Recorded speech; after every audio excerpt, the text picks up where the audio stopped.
17वीं शताब्दी के आखिरी सालों में मारवाड़ के एक राजा हुए। इनका नाम था अजीत सिंह। 25 साल तक इन्होंने मुगलों से लोहा लिया और बाद में इनके ही एक सेनापति दुर्गादास राठौड़ ने 1719 में 10वें मुगल शासक फर्रुख सियर को एक जंग में मार डाला। इस अदावत की शुरुआत की थी औरंगजेब ने। जब अजीत सिंह छोटे थे तो औरंगजेब ने यह कहते हुए उन्हें राजा मानने से इनकार कर दिया कि उन्हें राजा की उपाधि सिर्फ एक शर्त पे मिलेगी और ये शर्त थी मुसलमान होना। तब दुर्गादास राठौर ने इनकार किया और बदले में औरंगजेब ने मारवाड़ पर हमला कर दिया। कहानी मशहूर है कि तब अजीत सिंह की धाय माता ने अपने बेटे को अजीत सिंह के स्थान पर रखा और उन्हें लेकर भाग गई। औरंगजेब ने भी दाई के बेटे को अजीत सिंह बताकर उसका नाम मोहम्मद राज रख दिया और उसने मारवाड़ का जागीर बना दिया गया। बाद में अजीत सिंह ने बड़े होकर मुगलों के खिलाफ जंग छेड़ी और 1708 में मारवाड़ का शासन अपने हाथ में लिया। कहानी और भी रोचक लगेगी यही वाली आपको जब आप ये जानेंगे कि इसकी आधी सदी पहले तक मारवाड़ और मुगलों में गहरी दोस्ती होती थी। दोस्तियां ही नहीं, रिश्तेदारियां भी होती थी। दोनों तरफ संधियों के चलते कई शादियां हुआ करती थी। यहाँ तक कि मारवाड़ के राजा मुगलों की ओर से लड़ते भी थे। फिर ऐसा क्या हुआ कि दिल्ली और मारवाड़ के बीच एक ऐसी अदावत उपजी कि औरंगजेब अजीत सिंह के खून का प्यासा हो गया। उत्तर बड़ा घिसा पिटा है, लेकिन हिंदी फिल्मों सरीखा एक हिट फॉर्मूला है, यानी पिता का बदला। पिता का ही नहीं, माँ का और भाई का भी, जिसे औरंगजेब ने जहर बुझी पोशाक पहनाकर मार डाला था।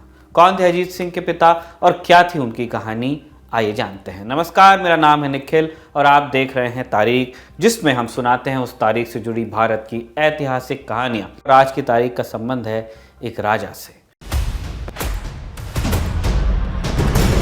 Brought to you by Kuku FM. Download the app now. शुरुआत से पहले आपको बता दें, तारीख के इस एपिसोड के साझेदार हैं कुकू एफएम ऐप। नया साल दस्तक दे रहा है।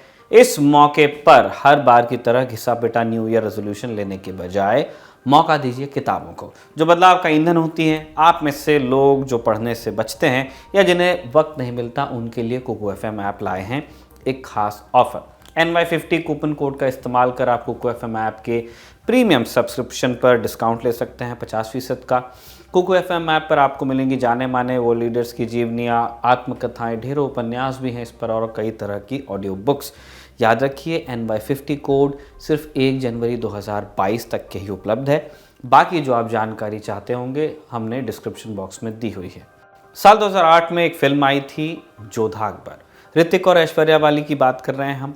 बाद में एक टीवी सीरियल भी आया इसी नाम से, जिसके अकबर के गले की खराश सुनकर मन करता था कि भाई कोई इनसे कहे कि कुछ लेते क्यों नहीं हो। ह्यूमर असाइड, जोधा अकबर जो फिल्म वाली थी उसका अधिकतर हिस्सा ऐतिहासिक रूप से सही मालूम पड़ता है। बस एक चीज़ को छोड़कर, कौन सी, वो आप कुछ देर में आपको मालूम चल जाएगा।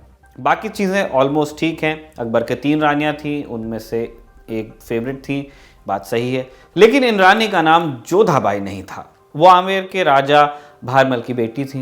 उनके जन्म का नाम सही नहीं पता है, लेकिन इतना दर्ज है कि जहांगीर के पैदा होने पर अकबर ने उनको एक टाइटल से नवाजा था, मरियम उज़ ज़मानी, यानी कि मरियम यीशु मसीह की माता का नाम है, आप जानते हैं, मैरी। अकबर के दरबार में एक दरबारी थे अब्दुल कादिर बदायूनी नाम से। उन्होंने सम्राट अकबर के शासनकाल के दौरान कई मध्ययुगीन ऐतिहासिक लेख लिखे हैं, जैसे तारीख़ फरिश्ता और मुंतखब उत तवारीख। इनमें दर्ज है कि मरियम उज़ ज़मानी अकबर की पसंदीदा और सबसे प्यारी पत्नी थी। जहांगीर की आत्मकथा तुज़्ज़क ए जहांगीरी में उनका जिक्र मिलता है। बाद की कुछ किताबों में मरियम उज़ ज़मानी का नाम हरकाबाई के नाम से दिया हुआ है। अब सवाल ये कि फिर ये जोधाबाई नाम कहाँ से आया। ये नाम पहली बार ब्रिटिश लेखक जेम्स टॉड की किताब annals and antiquities of Rajasthan में आता है। यह किताब 19वीं शताब्दी की शुरुआत में लिखी गई। दिक्कत ये थी कि पहले तो जेम्स टॉड इतिहासकार थे नहीं, और दूसरी ये कि नाम से ऐसा लगता है कि मरियम उज़ ज़मानी जोधपुर राजघराने से थी, जबकि उनका संबंध, जैसा हमने पहले ही बताया, आमेर के राजघराने से था। तो फिर जोधाबाई का नाम कहाँ से आया। नर हो न निराश करो मन को, एक जोधाबाई थी, लेकिन वो थी जहांगीर की पत्नी, यानी अकबर की बहू हुई, जिनका संबंध मारवाड़ घराने यानी आज के जोधपुर से था। वो मारवाड़ के राजा उदय सिंह की बेटी और सवाई सूर सिंह की बहन थी। इन सवाई सूर सिंह की शादी हुई कृष्णावती बाई से, जो अकबर की गोद ली हुई बेटी थी। इसके अलावा भी सवाई सूर सिंह की कई रानियां थीं, लेकिन चूंकि कृष्णावती के साथ अकबर का नाम जुड़ा था, इसीलिए कृष्णावती की औलाद को आगे चलकर मारवाड़ की सत्ता मिली थी। इनका नाम था राजा गद सिंह। अकबर का बेटा हुआ जहांगीर, जहांगीर का बेटा हुआ खुर्रम, आगे चलकर शाहजहां नाम पड़ा।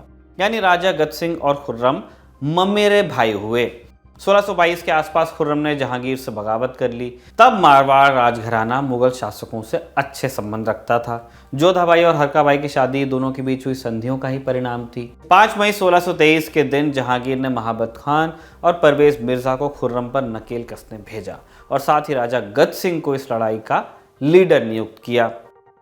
जंग के मैदान पर पहुंचे तो शाही सेना और खुर्रम की सेना में जंग छिड़ी, लेकिन लड़ाई से दूर गद सिंह अपने कैंप में ही बैठे रहे, कारण कि लड़ाई में उनका दिल नहीं था।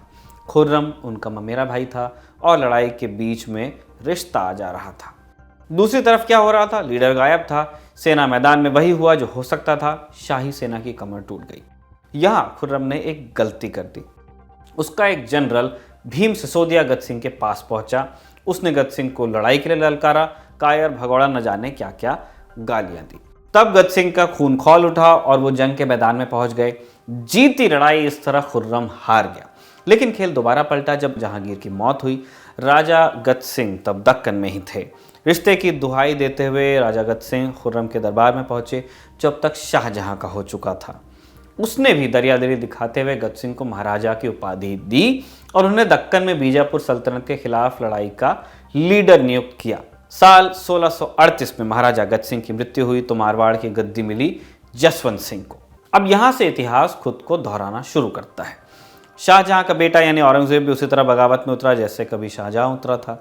1 जुलाई के एपिसोड में हमने आपको बताया था कि किस प्रकार 1658 में औरंगजेब से दक्कन की सूबेदारी छीन ली गई, जिसके बाद उसने आगरा पर चढ़ाई करने के लिए अपने कैंपेन की शुरुआत की थी। शाहजहां बूढ़ा हो चुका था, इसलिए दारा शिकोह ने लड़ाई की कमान अपने हाथ में ली और रजवाड़ों को औरंगजेब का काफिला रोकने के लिए भेजा। कमान सौंपी गई राजा जसवंत सिंह को, बिल्कुल उसी तरह जैसे कभी उनके पिता राजा गद सिंह को शाहजहां को रोकने के लिए भेजा गया था। अप्रैल 1658 में जसवंत सिंह आगरा से निकलते हैं और उज्जैन से 20 किलोमीटर दूर धर्मतपर में वो अपना डेरा जमाते हैं ताकि औरंगजेब को आगरा पहुंचने से पहले ही रोक सकें। आज भी ये तब की बात हो रही है, आज भी अगर आप आगरा से लेकर के दक्कन तक के एक सीधे रास्ते की तलाश में हो तो वो मालवा से ही गुजरेगा, उज्जैन और इंदौर उसी रूट पे रोका था। शाही सेना बहुत ताकतवर थी, जो दिल्ली की फौजें थी उनकी बात कर रहे हैं। अधिक संभावना यही थी कि औरंगजेब उनके सामने कहीं ना ठहरता, लेकिन उनसे ये गलती हो गई कि धर्मतपुर में जसवंत सिंह ने बहुत टाइम लगा दिया, बहुत टाइम बर्बाद भी किया। उन्होंने इनिशिएटिव नहीं लिया और दिन बीतते गए। इस दौरान हुआ ये कि औरंगजेब का एक और भाई मुराद भी अपनी फौज लेकर उज्जैन पहुंच गया। अब यहाँ एक ट्रिविया है, द्वितीय विश्व युद्ध में फ्रांस ने भी यही गलती की थी। वो सोचते रहे कि डिफेंसिव फॉर्मेशन से जर्मनी को रोक लेंगे। उनको फर्स्ट वर्ल्ड वॉर के साइकी में वो फंसे रहे, जब ट्रेंच वारफेयर हुआ करता था और आप गड्ढे खोद के उसमें जवान खड़े करके आप लड़ाई लड़ते थे और वो खिंचती थी। जबकि अगर फ्रांस इनिशिएटिव लेता तो हो सकता था कि जर्मनी को कुछ टक्कर दे पाता और प्रथम विश्व युद्ध के अनुभवी जनरल भी उसके पास में थे। लेकिन जैसे कि हम जानते हैं, जर्मनी एक इनिशिएटिव लेने वाली पार्टी थी। उसने लड़ाई का तरीका बदला, मोबाइल की लड़ाई, और इसलिए फ्रांस इतना सारा अनुभव और इतने सारे रिसोर्सेस होने के बावजूद टिक नहीं पाया जब जर्मन असॉल्ट होता है। एनीवेज, लौटते हैं जसवंत सिंह के किस्से पर। इनिशिएटिव की बात चल रही थी, जो इनिशिएटिव लेगा वो जीतेगा, जो नहीं लेगा उसके साथ बुरा हो सकता है। फ्रांस और जर्मनी के उदाहरण से वापस अब भारत आ रहे हैं। जसवंत सिंह के लिए दिक्कत की बात ये नहीं थी कि उन्होंने सिर्फ डिफेंस के लिए डेरा जमाया था। ज्यादा बड़ा कारण ये था कि वो जानबूझकर मुराद के आने का इंतजार करते रहे, जबकि वो पहले ही लड़ाई लड़ सकते थे। तब रजवाड़ों की आपसी रंजिश में हर कोई अपना कद बढ़ाना चाहता था। ज्यादा आसार इसी के थे कि शाहजहां के बाद दारा शिकोह आगरे की गद्दी पर बैठता। इसीलिए जसवंत सिंह को लगा कि शाही सेना के बल पर वो दारा शिकोह के दोनों दुश्मन मुराद और औरंगजेब को एक साथ निपटा देंगे और दारा की नज़र में और ऊंचे हो जाएंगे। यॉर्कर पे सिक्सर मारने का सपना इन्होंने देखा था कि मौका आया है, दोनों दुश्मन अपन भाई के निपटा देंगे ताकि अपने नंबर वहां दिल्ली में बढ़ें। 10 अप्रैल के रोज आगरा से मुगल जनरल कासिम खान को भेजा गया ताकि वो जसवंत सिंह की मदद करें, लेकिन औरंगजेब ने पद और पैसे का लालच देकर उससे भी खरीद लिया। जंग शुरू होने से ठीक पहले कासिम खान औरंगजेब से जा मिला। जसवंत सिंह की सेना सिर्फ 8,000 की रह गई। उन्होंने रतलाम के शासक राणा रतन सिंह राठौड़ से तब मदद मांगी और जंग में कूद गए। 15 अप्रैल के रोज ये जंग हुई। जसवंत सिंह के सलाहकारों ने उनसे कहा कि अगर वो रात में हमला करें तो जीत भी सकते हैं। और ये सुझाव क्यों दिया गया? क्योंकि औरंगजेब की सेना में ज्यादा आर्टिलरी और हेवी कैवलरी यानी बख्तरबंद घुड़सवार फौज थी। इसके बरक्स राजपूत सेना लगभग पूरी ही लाइट कैवलरी यानी हल्के हथियारों वाली घुड़सवार सेना थी। रात में हमला होता तो ये एक संभावना थी कि जसवंत सिंह की लाइट कैवलरी को फायदा मिलता। रात के अंधेरे में आर्टिलरी से सीधे निशाना लगाना भी बहुत मुश्किल होता था, क्योंकि उस टाइम कोई रडार, कोई इमेजिंग टैक्टिक्स या टेक्निक्स नहीं थी। और औरंगजेब की हैवी कैवलरी तेजी से मूव नहीं कर पाती, उतनी अजाइल नहीं होती। इसलिए इन्हें लगा कि एक एज आपके पास में है, आप लाइट हो, आप मोबाइल हो, लीन मीन फोर्स है, तो हम उनको पीट सकते हैं, क्योंकि एक कवर रहेगा, एक श्राउड रहेगा आपके ऊपर अंधेरे का। ये सब लेकिन होता तब जब जसवंत सिंह मानते। इसके बजाय उन्होंने जवाब दिया कि रात में हमला करना राजपूतों की आन बान शान के खिलाफ है। फिर क्या हुआ? बस आन बान शान ही बची। 6,000 की फौज को औरंगजेब की सेना ने काट डाला। 8,000 में से 6,000, लगभग पूरी फौज खत्म कर दी। सिर्फ 600 सिपाही लेकर जसवंत सिंह को वहां से जान बचाकर निकलना पड़ा। रतलाम के राजा रतन सिंह राठौड़ भी इस युद्ध में मारे गए, वीर गति को प्राप्त हुए, जान दे दी, कैसे भी कह सकते हैं। इस जंग के बाद एक आखिरी जंग मई 1658 में दारा शिकोह और औरंगजेब के बीच भी हुई। कैसे औरंगजेब इसमें जीता, उसने दारा शिकोह के साथ क्या सलूक किया, ये सब हम आपको 14 जुलाई के एपिसोड में बता चुके हैं। चाहे तो डिस्क्रिप्शन में दिए लिंक पर आप जाकर के उस एपिसोड को भी देख सकते हैं। इस लड़ाई के बाद राजा जसवंत सिंह अपने सैनिकों के साथ किले पर पहुंचे। इस घटना के लिए एक लोक कथा मशहूर है। ऐतिहासिक रूप से कितनी प्रामाणिक है हम नहीं जानते, लेकिन कहानी है बड़ी दिलचस्प। कहानी कहती है कि जसवंत सिंह किले में पहुंचते हैं तो रानी सबसे पहले दरवाज़ा नहीं खोलती। बड़ी मुश्किल से दरवाज़ा खुलता है किसी तरह, और जसवंत सिंह अपने महल में घुस पाते हैं। इसके बाद आती है खाने की बारी। भोजन तो रोज़ की तरह ही राजाओं वाला बना है, लेकिन जसवंत सिंह देखते हैं कि खाना लकड़ी के बर्तनों में परोसा गया है। रोज़ चांदी के बर्तनों में खाने वाला राजा सवाल करता है इसके बाद कि ये लकड़ी के बर्तन में खाना क्यों, भाई कुछ अलग ट्रीटमेंट क्यों मिल रहा है आज।